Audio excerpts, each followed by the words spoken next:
Hello and welcome to Glasgow Rangers Nation podcast live, guys. Is that how we are all feeling this morning?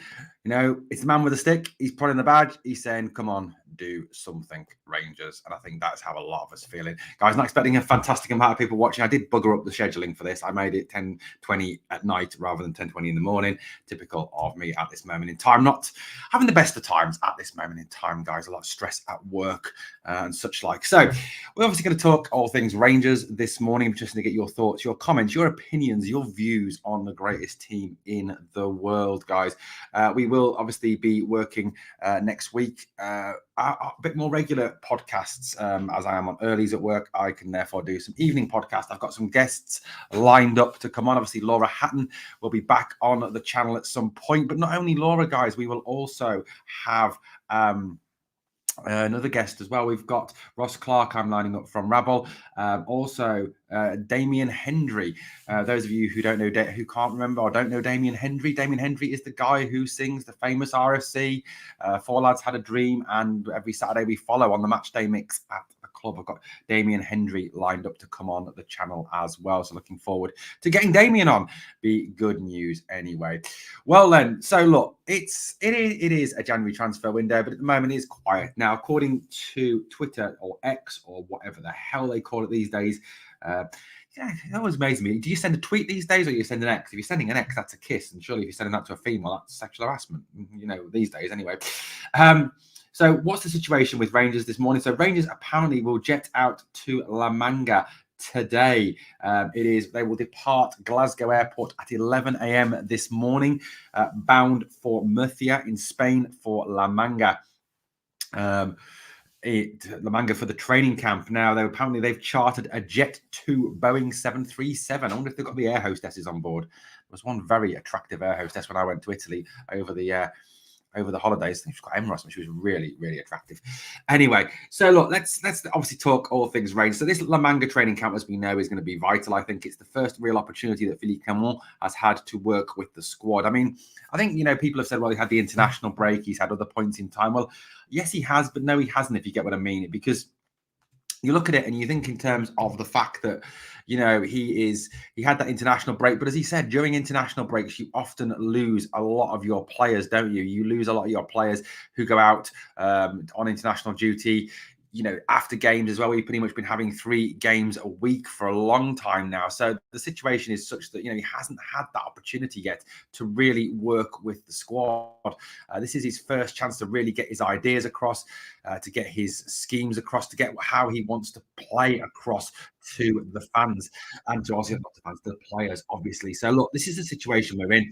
It's a great chance for Philippe Clement. It's a great chance for him to really embed his philosophy into the club. And I think we'll hopefully see a lot more. Now, there was an interview that I saw about, you know, from his former assistant, talking about the fact that he is very much a man manager. He likes to man manage. He likes to, you know, he likes to talk to his players, and he likes to do that on a one-to-one basis. Now, being out in La Manga will certainly give him that opportunity to do so. Good morning, Inconvenient Truth. How you doing, buddy? Yeah, so, you know, at the end of the day, that is going to be a great chance for him to get across. Now, there's obviously a lot of talk about who Rangers are interested in, you know, who might they bring in, etc., etc. Obviously, building up Dionysius. Good morning, Mono. Hope you're well. I'm good, buddy. How are you? Jason Hine, good morning. Hopefully, we can get a striker in this month. Absolutely, Jason, 100% agreed, buddy. Now, we have obviously got a game Saturday at 3 o'clock, Hertha Berlin, in a behind closed doors friendly before the Tuesday, the 16th of June, having that game in the evening against FC Copenhagen at Ibrox. So, well, all the talk at this moment in time is surrounding one man and one man in particular, and that is this man here, Michy Batshuayi. Michy Batshuayi is a forward who has got a long and quite, what's the word I'm looking for here? Detailed and quite noteworthy career to this point. Now, if you look at the clubs that this guy has been with, the clubs this guy has played for, you know, he came through the youth system at Anderlecht and then Standard Liège. He played for Standard Liège. He then went to Marseille before going to Chelsea for £33 million. Yeah, he's had loan spells at Dortmund, Valencia, Palace, and Besiktas, and he is now with Fenerbahce in Turkey, where he scored 15 goals in 29 appearances across his time there. He's also got an excellent international record of 27 goals in 52 appearances for his native Belgium. He is 30 years old. Obviously, that is something that you do need to take into account. He doesn't obviously fit a player trading model. He's not a player you're going to bring in and spend a lot of money on and hope to get a return on. That is certainly not what you'd bring Batshuayi in for. Look, the situation is, it is what it is. In terms of Batshuayi now, there are some intense positives to Batshuayi. There are some intense negatives to Batshuayi as well. We're going to look at. I'm going to share a little section of stats with you about Michy Batshuayi, bringing together his career a little bit, and kind of getting your opinions, and then giving my opinion on this as to where we were up to with Batshuayi. So, look, let's I'll quickly get the slide up for you, and I'll share this with you. He is a player who scores goals. He's scored goals wherever he's gone, which is a massive positive. And at the end of the day, that's what Rangers need. We have gone to teams like, for instance, that Old Firm game last weekend, or the other weekend, and then obviously the game against Aberdeen at Pittodrie, where we didn't put them away. We had the chances to win the game at Pittodrie. We could have easily turned that 1-1 into a 2-1 or a 3-1 or a 4-1 or a 5-1 or whatever, had we had someone to put the ball in the back of the net. The game against Celtic was a game we could have easily won if we had had someone to put the ball in the back of the net. Now, this is Batshuayi's stats I want to share with you. So he's 30-year-old. Yes, that is obviously a downside. He's 2 years older than Lawrence Shankland, for all those Rangers fans who are casting aspersions on Shankland because of his age. He's got 400 plus appearances across, as I've shared with you already, some very good clubs. He scored 170 goals in those 400 appearances, so just under 1 in 2. And he is had 44 assists, so 214 goal contributions in 400 plus games, which is not bad at all. He's got 27 goals for his national team, and he is an EPL title winner with Chelsea. So he has a English Premier League Champions medal, which obviously is a great achievement. Now, one downside to Michy Batshuayi is this: 6 clubs in 7 seasons. Now, I know there's always a story to everything. There's always a story to everything. It may be that, that managers, look, if we take Chelsea, for example, Chelsea are an absolute basket case of a club. They change their managers as much as we change our pants and our socks. So it could be with, in terms of the Chelsea situation, that, the managers have moved on. Managers that he was bought by have then gone, and and the people that have come in have not been, have not wanted him, which, is can happen. And look, I'm not saying, that's a situation. Turkey as well. You've got to kind of look at Turkey. Turkish clubs are notoriously crazy as well. Good question, Callum. Is this a loan? Now, I don't know. This is the question. Now, I'm gonna go into that in a minute, Callum, with you. Good, Jason. Good morning, and to the Bears. Good morning to Jason. Like I said, I'm not expecting a lot of Bears this morning because I did cock the scheduling up this morning.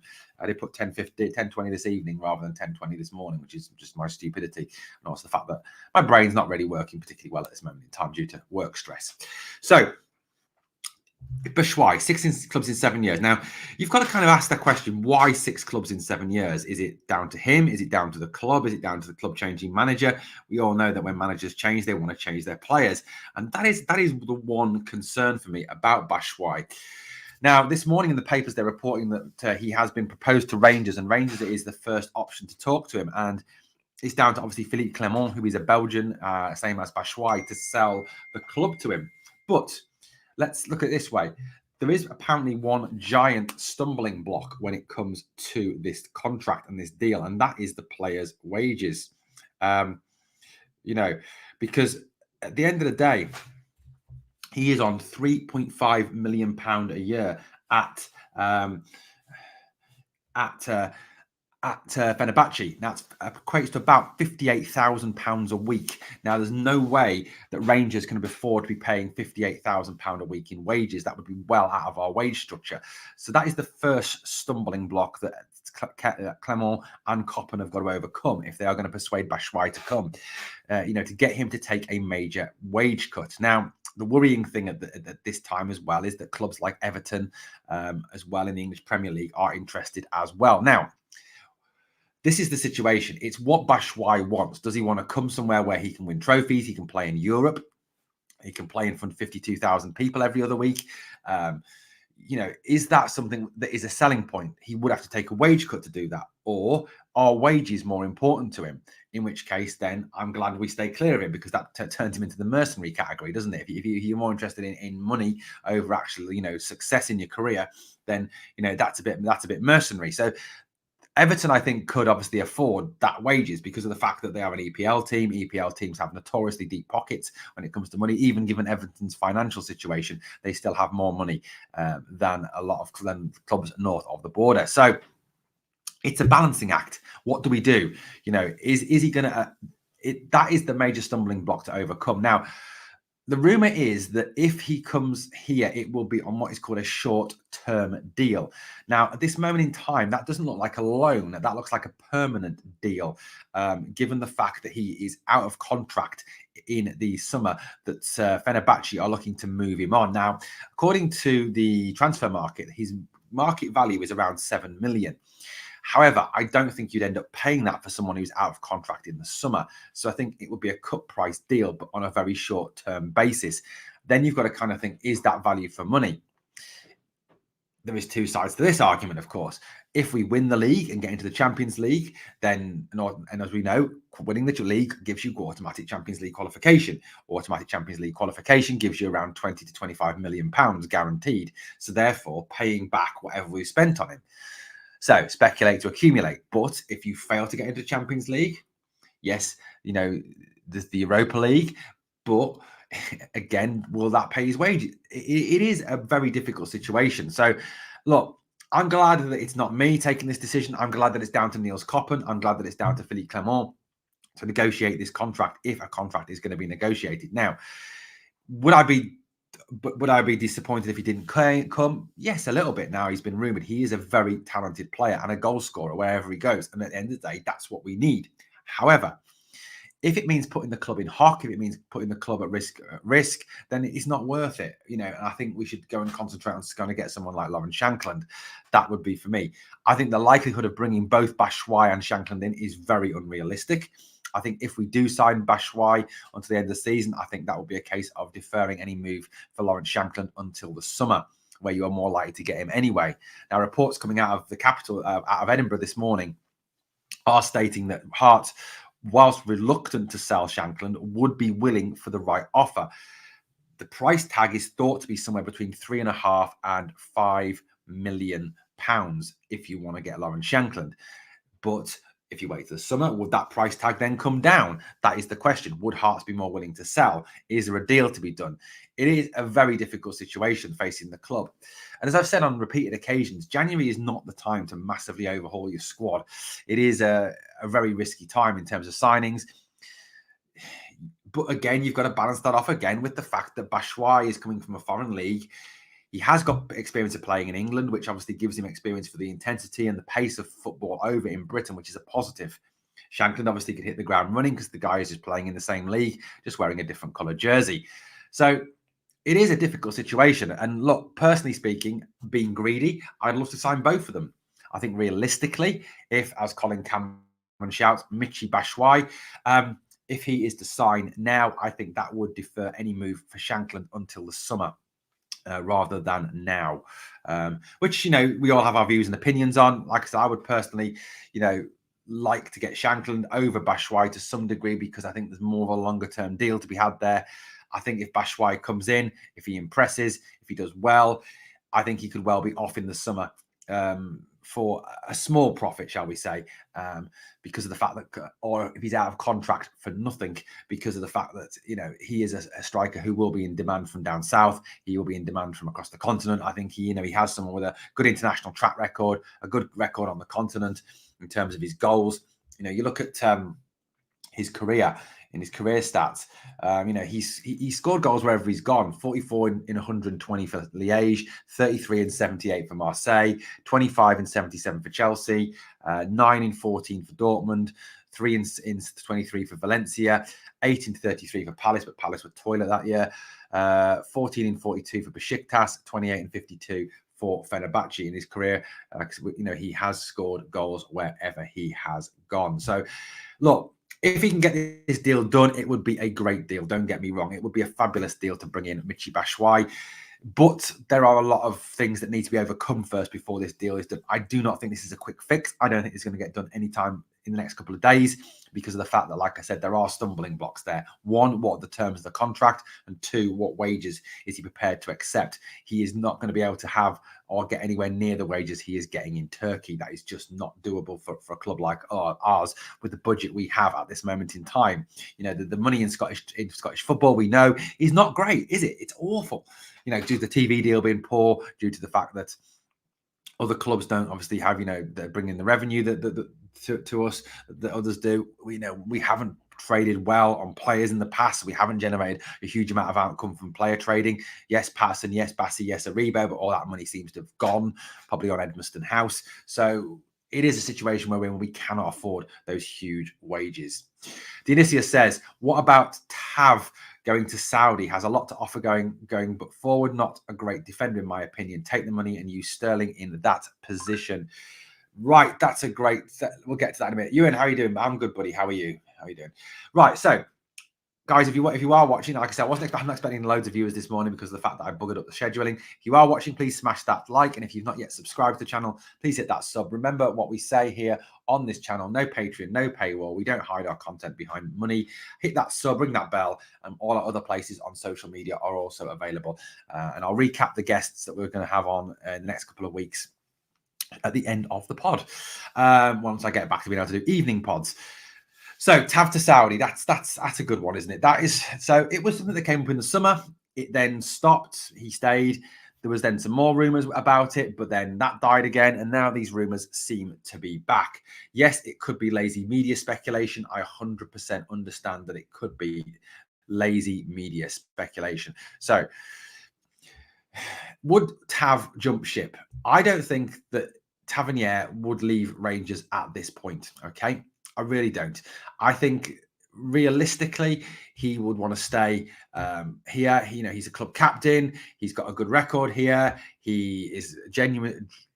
On the whole, is liked by the majority.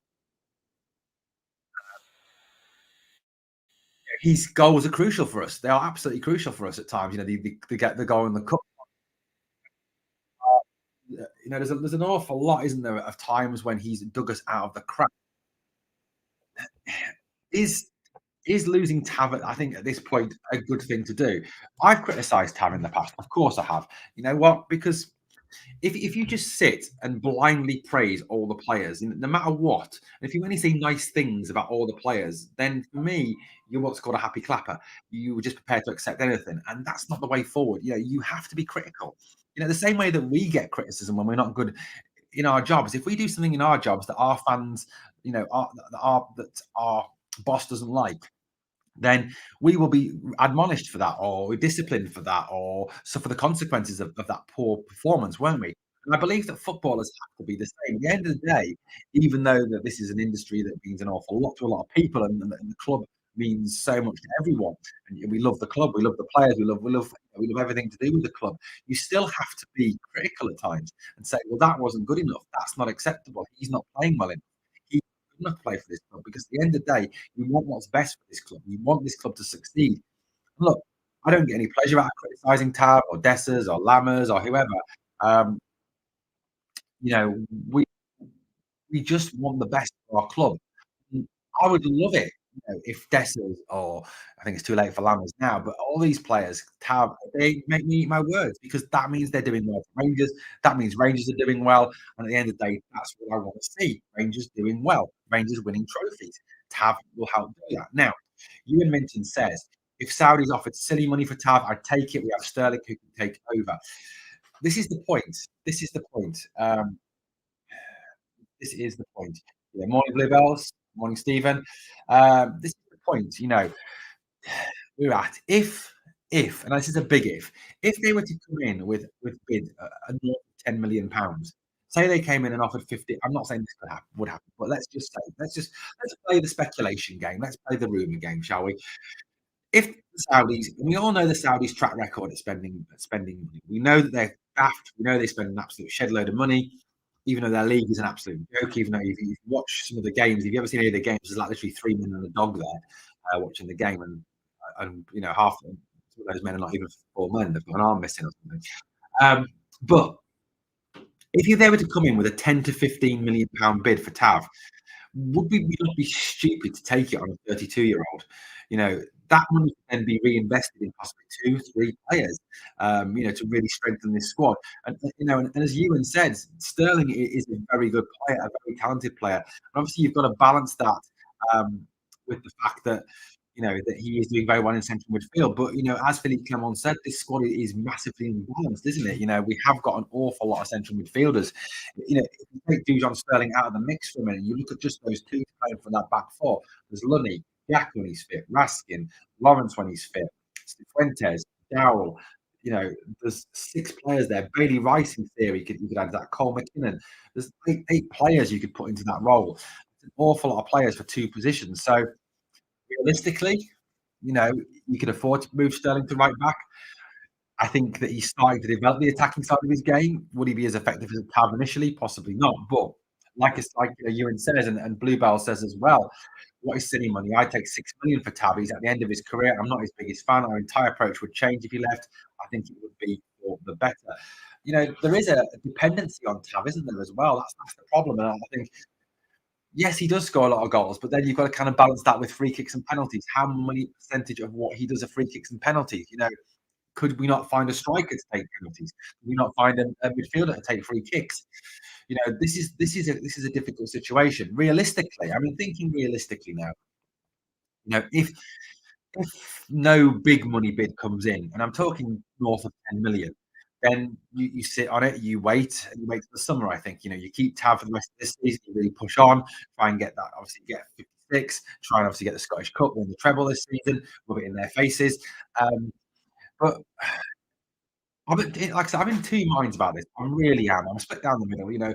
Part of me thinks that if the Saudis come in with 10 to 15 million this window, we take it and we use that money, we reinvest that money.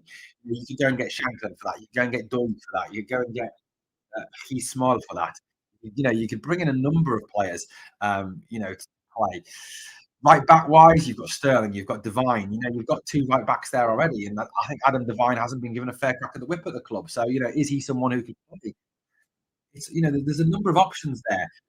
Realistically, it might be better to keep hold of Tav for the end of the season, and then in the summer allow him to leave, because I do think in the summer we do need to massively overhaul this squad. That includes the defence. If you look at Rangers' squad as it stands at this moment in time. Let's have a quick screen share, shall we? I'll share the squad with you. Show you our squad at this moment in time. Now, the squad is bloated at this moment in time, in my opinion. So let's quickly pull the squad up on the screen. Here is the squad. This is from Transfer Market. So here we go. So let's have a look. So we've got 4 goalkeepers: Jack Butland, Robbie McCrory, John McLaughlin, Kieran Wright. I think McLaughlin goes at the end of the season. Defence-wise, we've got Connor Goldson, Ben Davies, John Stoughton, Leon King, Leon Balogun, Borna Barisic, Ridvan Yilmaz, James Tavernier, Dujon Sterling, Adam Devine.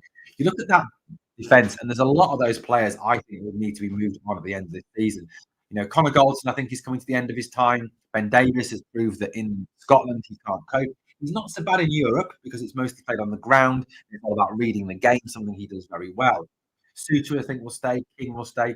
Balogun, I don't think we offer him another new contract. Barisic, I think, will be off either now or at the end of the season. Yilmaz looks like he's going. Tav, he's 32. He's not going to get any better. He's only going to get slower.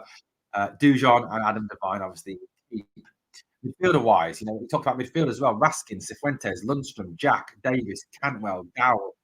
You look at that midfield. Realistically, Raskin stays, obviously. Cifuentes hasn't done it for me in Scotland, really struggles. Is he someone we try and move on at the end of the season? Lunny could be off. Jack, I don't think we offer a new contract to. The guy's always injured. Stephen Davis, I don't think will play for Rangers again. Cantwell and Dowell we keep. Dowell, I think, has been very, very good since he's come back. You look at the forwards now. Lawrence, you've got to start asking questions about Tom Lawrence. He's 29 years old, but he's constantly injured. Matondo hasn't recaptured the form yet, partly down to fitness. I think we give him until the end of the season and then make that judgment. Abdallah Sima, if he has a good AFCON, are we going to be able to afford him? Look at the market value there is 7 million, yet it seems Brighton want 10 to 15. Scott Wright, I think, will be moved on. McCausland, class player, stays. Silver, obviously, this is just a short-term loan.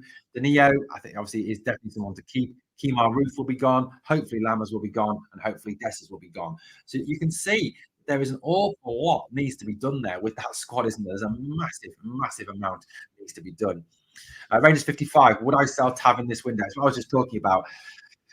Yes, I would Rangers 55 if a bit of 10 to 15 million pounds comes in for him, because that's money we can reinvest in the squad to bring in players like Shankland, Boyd, etc.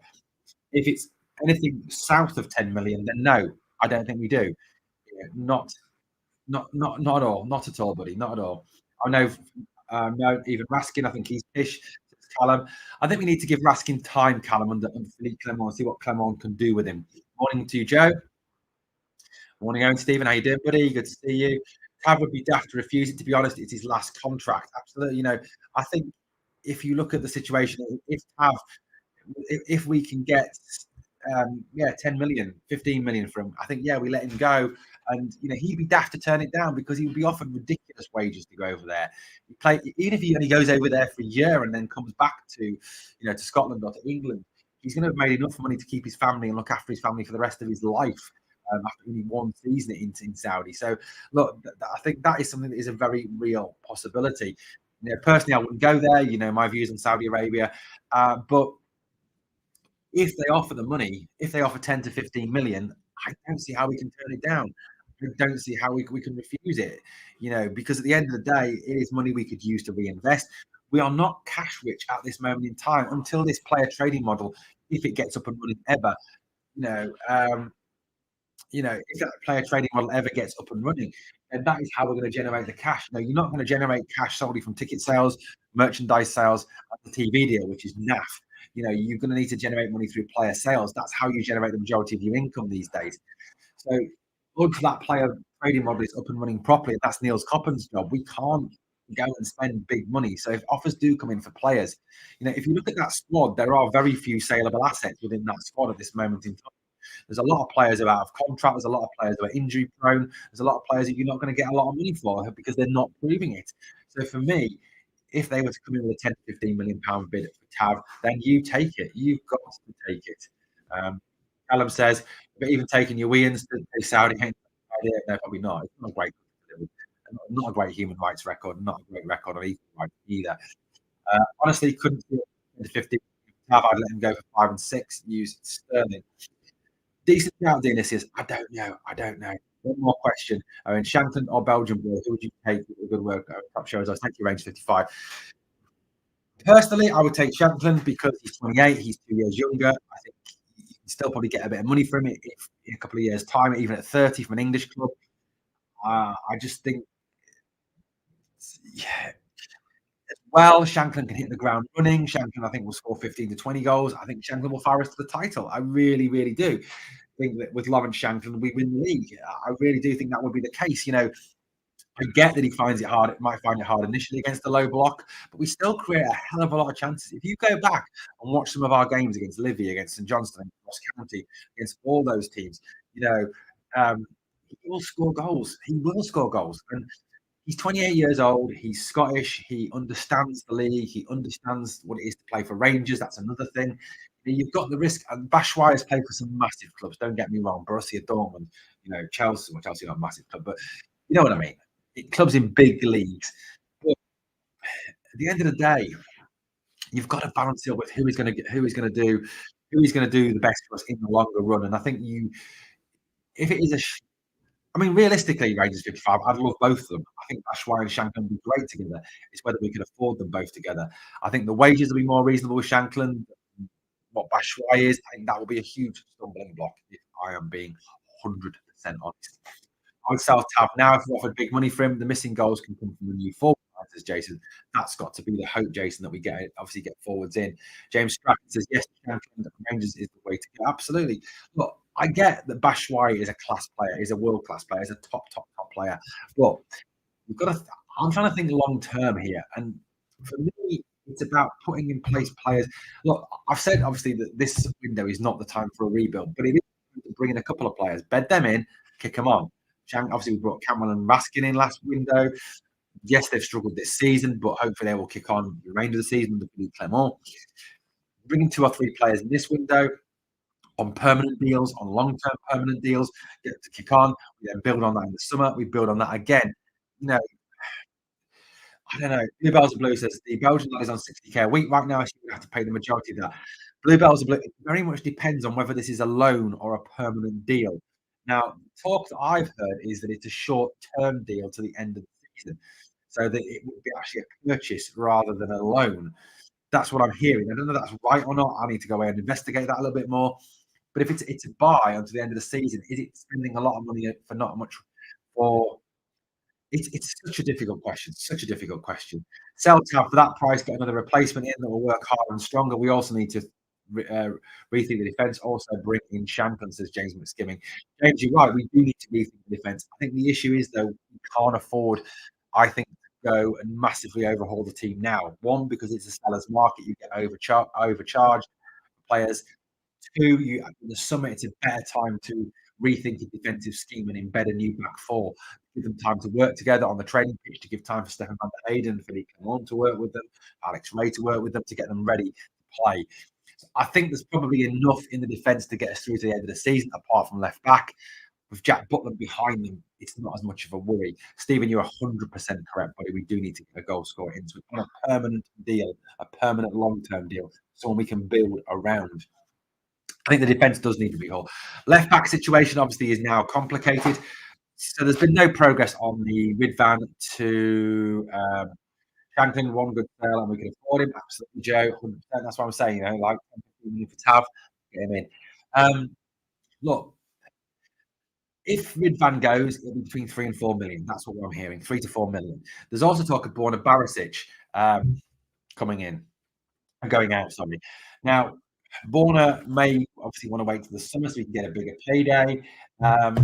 He may not. I don't know. But I think Borna, if we can get money for him now, we take him. We take it. We've got to take it because otherwise he walks for absolutely nothing in the summer. Yes, that would mean bringing in two left backs, which you kind of question that. But you know, if it means that Clement can go out and get at least one, and then use Sterling there, or use Divine there, or use Ben Davis there, then that has got to be an option. It really has to be.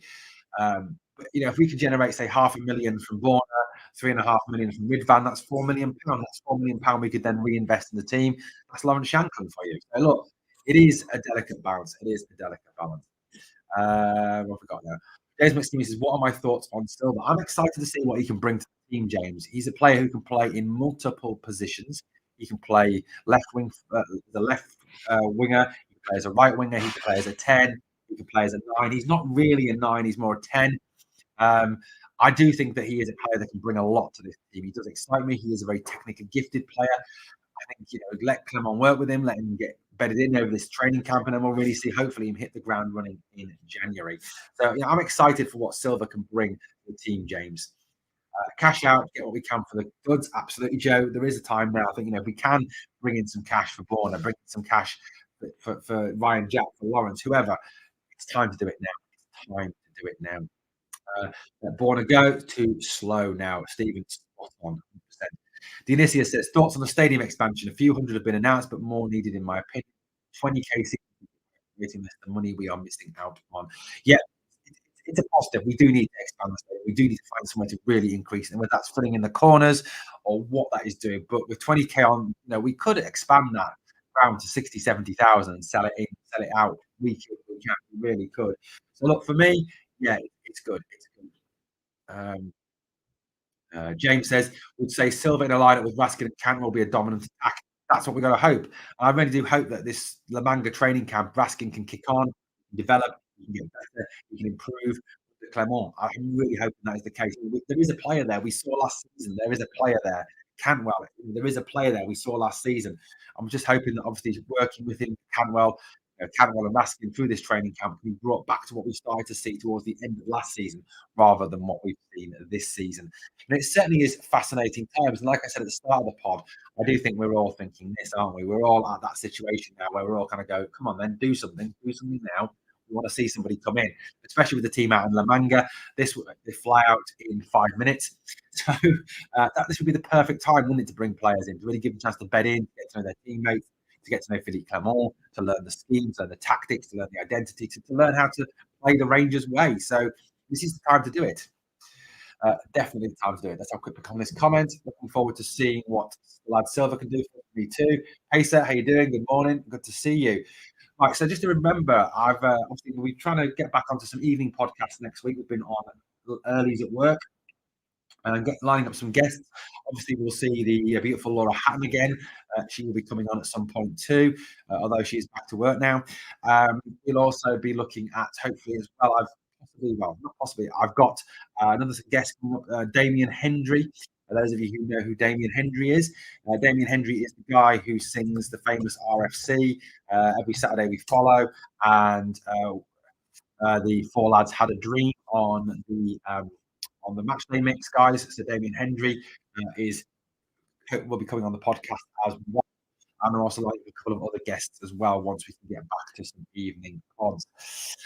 James McSkimmey says, I've noticed since the since the signing of the Duds, Cameron and Raskin have fell into their playing style, which is affecting the capability on the pitch.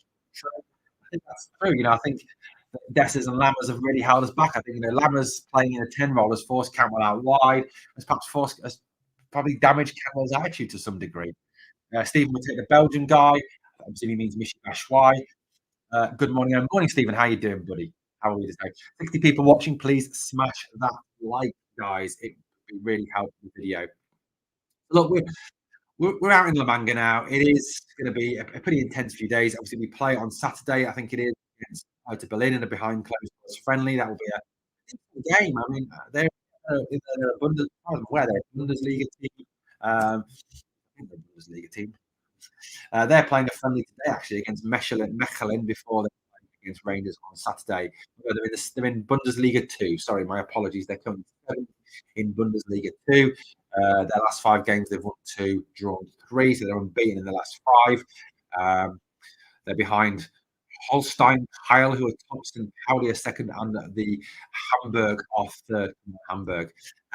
Yeah, definitely. James says, "Who do you reckon is next in the door? Is there any other upcoming signings? I haven't looked for a couple of days.